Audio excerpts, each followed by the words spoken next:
Hello everybody, and welcome back for more Let's Play Pokemon Crystal. In this episode, before we head over to the next town, and since by the time of this I recorded this on Saturday or Thursday? I think it was Thursday, I believe. Yeah, today's Thursday. What I'm doing right now is I'm going back over to the National Park because it's the right day. This is where I'll be showing off the bug catching contest. So I've talked to the guy who's just right at the base of the counter. He's just going to talk to him, and then he'll hold on to the other Pokemon because apparently you only need just one Pokemon for the contest, and then he's going to give us those Park Balls. So the person who gets the strongest bug Pokemon is a winner. 20 minutes. And then if you run out of Park Balls, then it's game over as well. So you can also keep the last Pokemon to catch. So yeah, you'll still be able to get the kind of Pokemon that you catch. So anyway, here's where the music starts. I actually really do love this love this theme here. It's really, as a matter of fact, it's supposed to be a remix of the bicycle theme from Gen 1. But you know, it's such a good remix. I really like this one. So anyway, with what the bug catching contest entails is that there's going to be like some different varieties of bug Pokemon that will start appearing in this area than what's usually found that when you're not in a contest. And so the key for that, if you want to be the winner, is just like basically getting some Pokemon that's considered strong. There's just about 3 of those that can be guaranteed the winning kind of team. It's either a Pinsir, like this one right here. Pinsir has some real good attacks, so like definitely one of the better Gen 1 bug types. The others are Scyther and Beedrill. So those are basically the 3 kind of bug type Pokemon that are considered like the winning kind. So I decided to go ahead and just go for this Pinsir. Just thinking that I could win, but then there's something that's absolutely bullshit on this kind of part. So essentially, the bug catcher contest itself, it's essentially a replacement Safari Zone because for one thing, there is no Safari Zone in this game. They do bring it back in Heart Gold and Soul Silver, which I'll talk about or talk more about it once we get to like what's supposedly where it would be.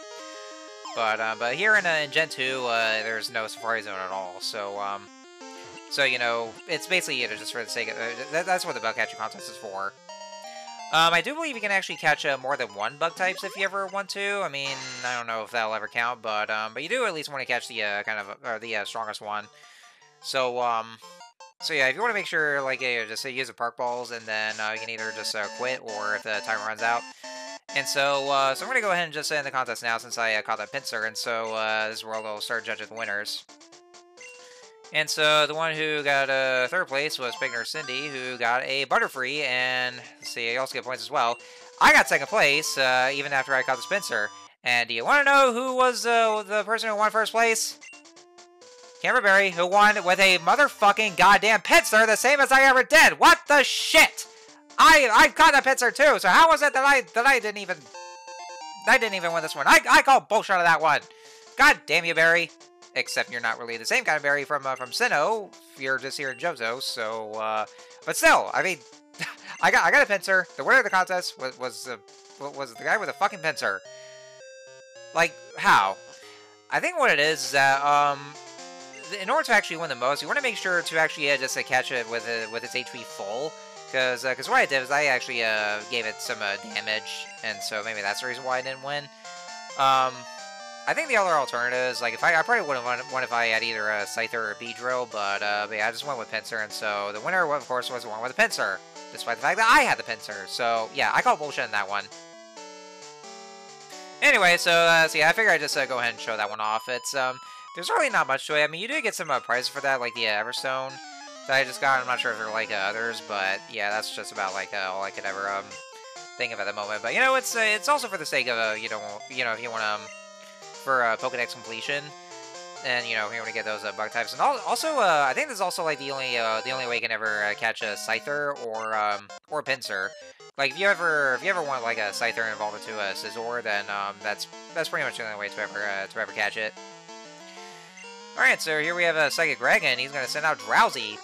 Drowsy is one thing that's another alternative for Abra, but unlike with Abra though, Drowsy is pretty good with physical defense. And I would say like the only Pokemon in Gen 1. Well, I'm not sure if that's the same for Mr. Mime, but it's basically like one of the very few Pokemon in Gen 1 that's good with physical defense.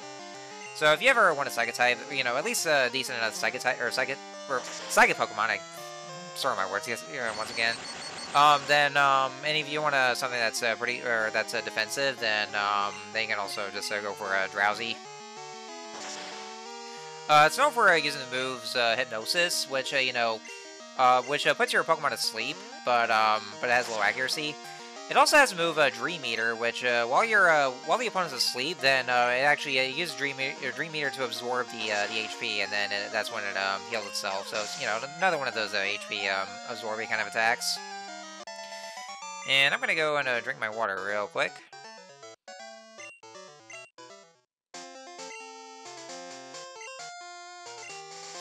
Yeah, because I'm kind of starting to get a little dry mouth when I'm doing this commentary, and so that's why I brought this water with me. I'm trying to make a point to where I would get the feeling that my voice would be a little hoarse, and I would start getting the dry mouth. So I'm making a point where I should always just bring my water with me, and then just drink it from time to time, because I would absolutely hate having to go through the commentary, especially if it's like 30 minutes long, like this video, for instance, and then my commentary ended up being shitty. I really didn't want to do that, even though it might happen from time to time. So I just want to just make sure I have some water with me. This right here, I think this is where you catch Stantler.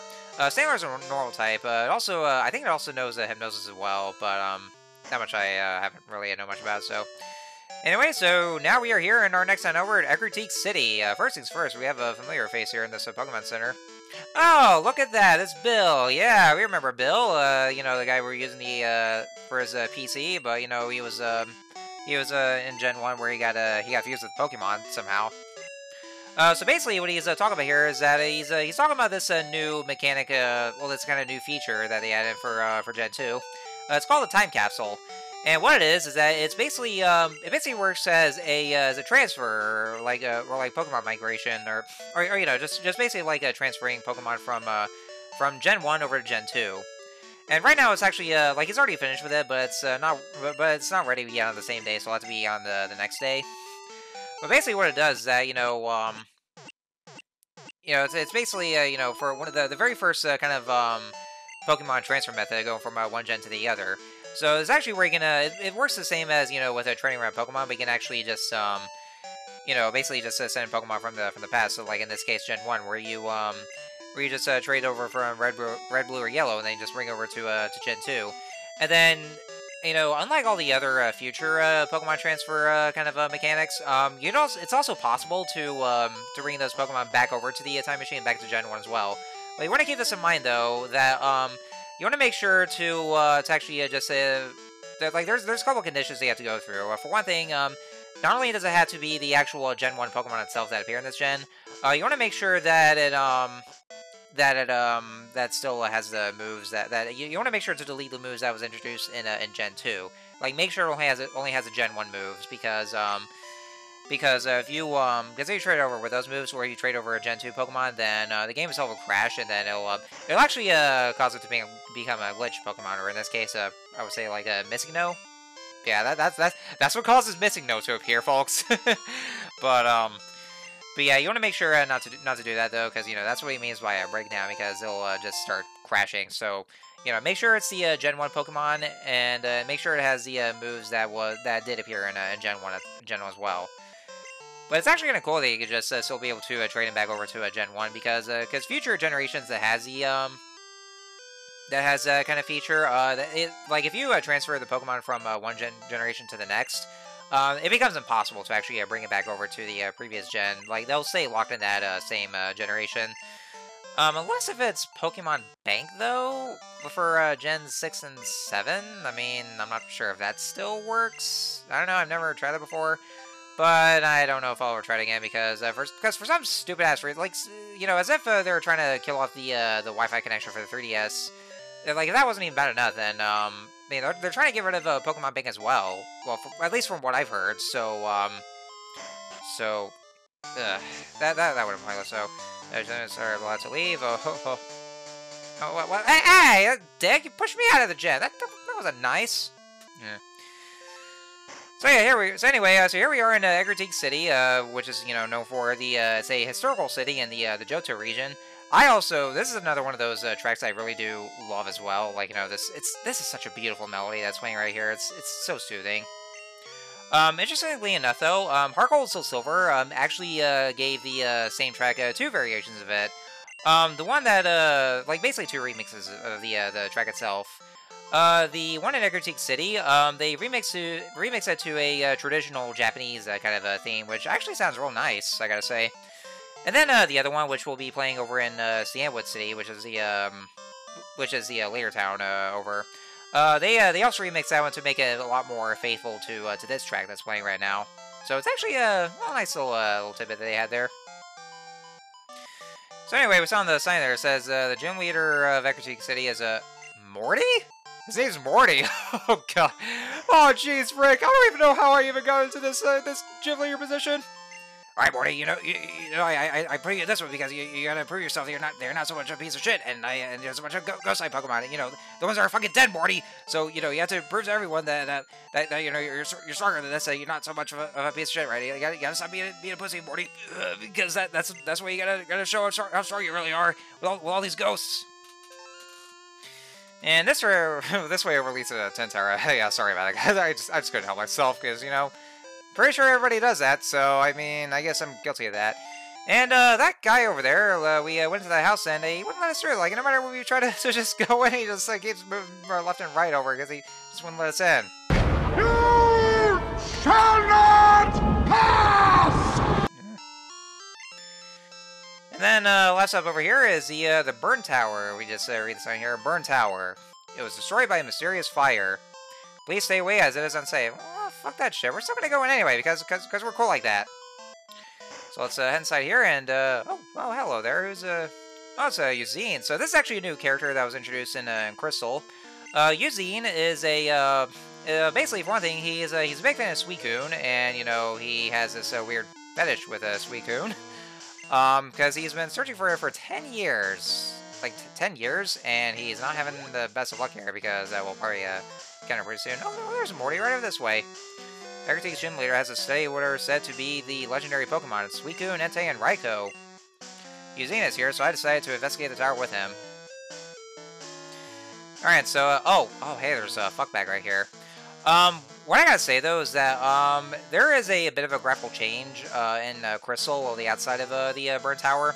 In Gold and Silver, it's just, like, basically, 2 floors of the, generic tower, so there's, like, nothing else to it. In Crystal, however, they actually, changed the, tower's appearance to, actually make it look like it literally is burned. Hence the name, you know, Burn Tower. So, so that's a nice little attention to detail that they did there, and, you know, it's actually real nice to look at for the, Game Boy Color, so, so, you know, kudos to them for that. That's actually a good kind of effort here. And by the way, folks, in the original Gold and Silver, as soon as you enter the Burn Tower, the right, you know, well, Silver, of course, you know, so I'll call him Fuckbag. Fuckbag will actually just go and like he'll just catch you like right away and just battle you right away. So you want to make sure to just be prepared before you go into the tower itself.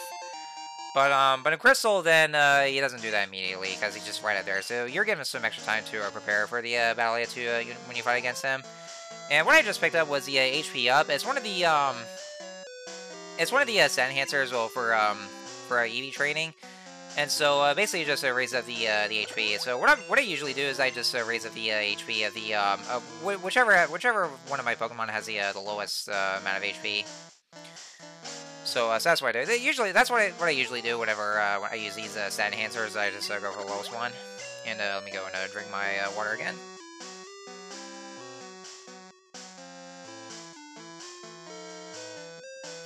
And I believe here in the Bird Tower, the only Pokemon that you'll encounter are either like Coughings, and I think a couple of Fire-type Pokemon as well, like Magmar, but mostly like Coughings or Poison type. So anyway.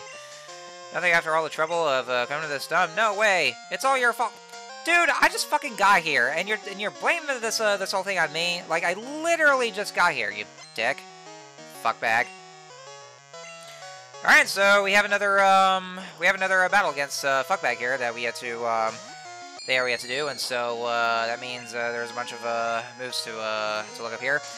And so what he just sent out was a Haunter. Haunter is of course the evolved form of a Ghastly, and of course, It's an illegal haunter for some reason, like because I think Gastly evolves to a haunter at level 25, and yet somehow this haunter is like a level 20.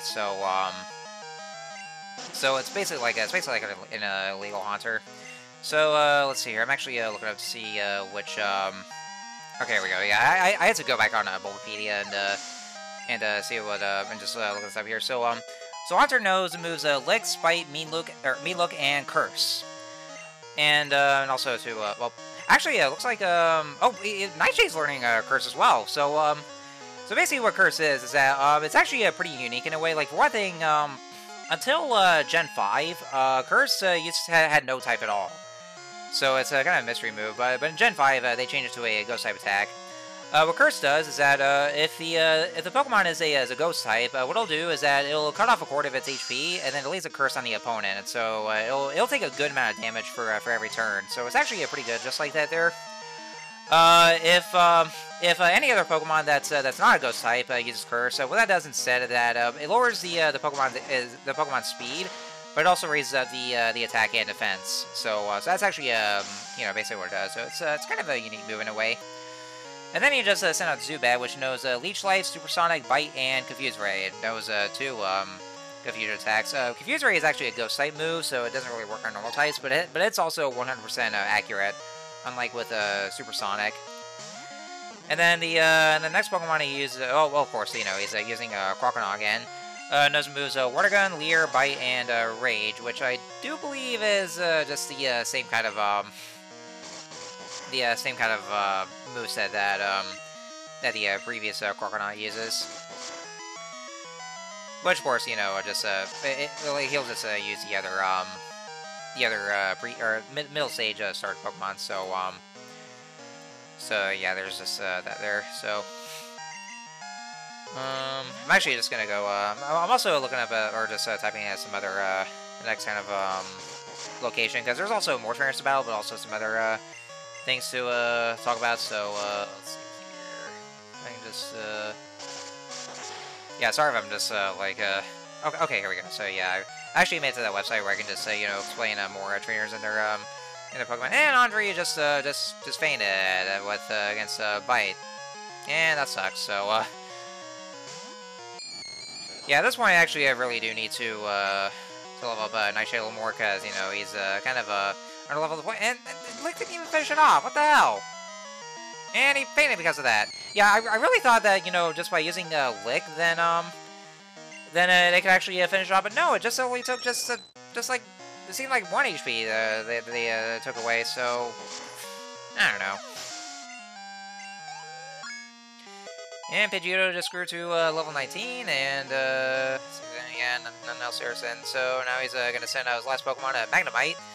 Let's see here, Magnemite. Oh, I guess I just went ahead and left the site where it was look at the moves. So Magnemite at the moment knows Tackle, Thundershock, Supersonic, and Sonic Boom. Sonic Boom is it's a pretty good it's a damaging kind of a move. Well, it doesn't. I don't think it has an exact kind of power that there is, but at the time it is still a physical attack. So it does deal pretty good damage as well. So and so with that then Fuckbag has been defeated. This is why I hate battling whips. There's no challenge in it. Bitch, I literally just kicked your ass. So don't even go there. If you're gonna call me a woman, yeah, you've already been defeated a number of times. So who are you to talk anyway? And we just fell into a hole, cause I guess we're that much of a fat ass. Some genius you are. Serves you right. Oh, go fuck yourself. Can't you just show at least a little bit of sympathy, asshole? All right, so here we are at the bottom of the burn tower, and so look at that. There's man, those are the guys here. Those are the 3 legendary beasts. We have Raikou, Entei, and then Suicune. Raikou and Entei will just run off, but then Suicune here takes a good look at us, and I guess he kind of takes a little liking here. They actually updated the sprites of the legendary beasts, where it's all just like in Gold and Silver. It was all just like just generic fox-like sprites, but here they actually just gave it their own unique sprites, to where they stay true to their actual appearances. Not only that though, but Burn Tower's layout has also been changed quite a lot here, actually. Like it looked pretty different in the original Gold and Silver, but here in Crystal, then they changed the layout. Also, in Gold and Silver, there's also 2 Fire Breathers that you can battle. One of them is named Fire Breather Dick. Yeah.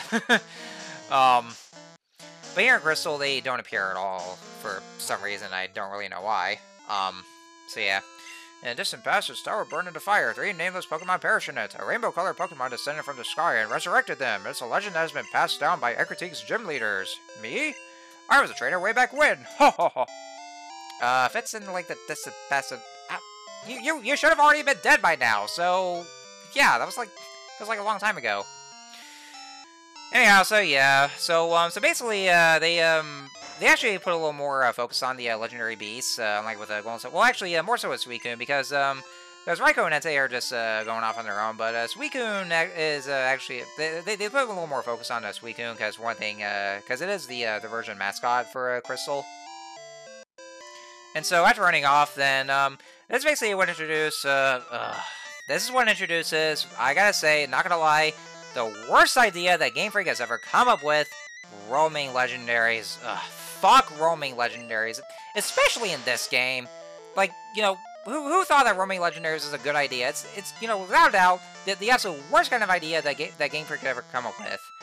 But I will actually save that for once I actually do have to show it off. And, you know, normally I don't want to have to do this, but you know, for the sake of not only a Pokedex completion, but also because I'm doing a Let's Play, that means I have to go and show those off, and I have to catch them. Actually, in Crystal, at one point, if you want to catch another Legendary, or a certain one of that, you actually do have to catch them, which is a really, really stupid and bad design choice that they did there. But more on that once we get there, so... Anyway, so here we are in the Ecruteak Dance Theater. Sorry, I kind of, my sinuses were giving me some issues here, so I do apologize, so... So anyway, in the Ecruteak Dance Theater, we have 5 of the Komodo girls, or the Komodo sisters, and they will use the evolutions, and starting with Flareon. Flareon is only good with physical attack, so it's the biggest thing for physical attack, but not so much with special attack. And unfortunately for Flareon, because fire types are special in this one, then Flareon is probably one of the weaker evolutions. So yeah, I know later gens it knows Flare Blitz. So it actually does get a bit better in that regard, but you know, in the earlier gens, then unfortunately, then it is one of the weaker ones because of it. So yeah. But yeah, it's basically the whole gimmick with the Komodo girls. We actually have to go to the Ecruteak Dance here because there's an HM for us that we can get, and you know, it's for, you know, after we get the gym badge for the gym leader in Ecruteak City. So, you know, we're going to want to battle those Komodo girls because of it. And Mom just spent her own money. God damn you. I mean, you know, I mean, you know, of course, I love you, Mom, but, you know, you gotta stop spending my money here. It's my money. At least they're just, like, some useful items, like super potions and all that. So, I mean, if it's, like, super potions, then yeah. At least it's, At least it's just helpful in that regard. So anyway, here's the next one, Komodo Girl Sayo, and she's gonna send out Espeon. Espeon's real good with some psychic attacks. You know, it has a good special attack as well. So you know, definitely one of the recommended evolutions. Espeon is a new evolution introduced in Gen 2. And to evolve Eevee into Espeon, you have to reach a high level of friendship, but only during the daytime. Because there is another counterpart to, well, another evolution that evolves at nighttime, but in the daytime, that's where you can evolve Eevee to Espeon. And I'm going to start drinking more water again.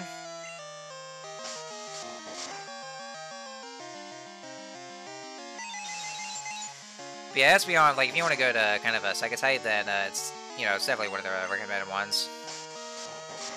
And something more about the Komodo girls.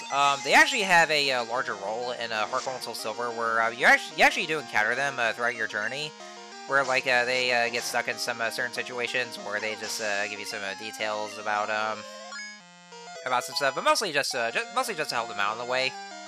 So yeah, so because of that, then you know, you just you know, they kind of have a larger role. They actually do they end up getting a connection to the mascot legendary that you'll be battling later, but you know, only in those versions, because you know, having a battle that would be mandatory.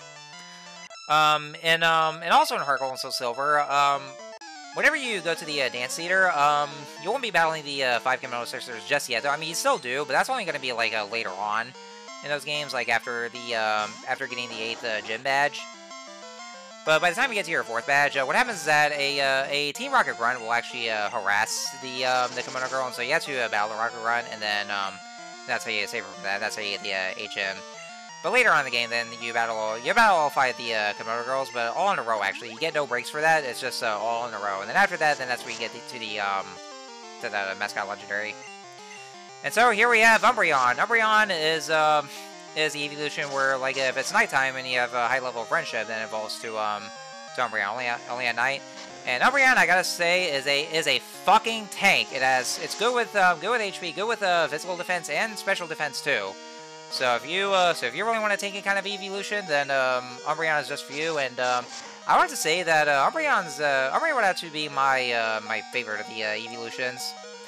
I don't know. I just kind of like its design, and also the fact that it's tanky in that regard.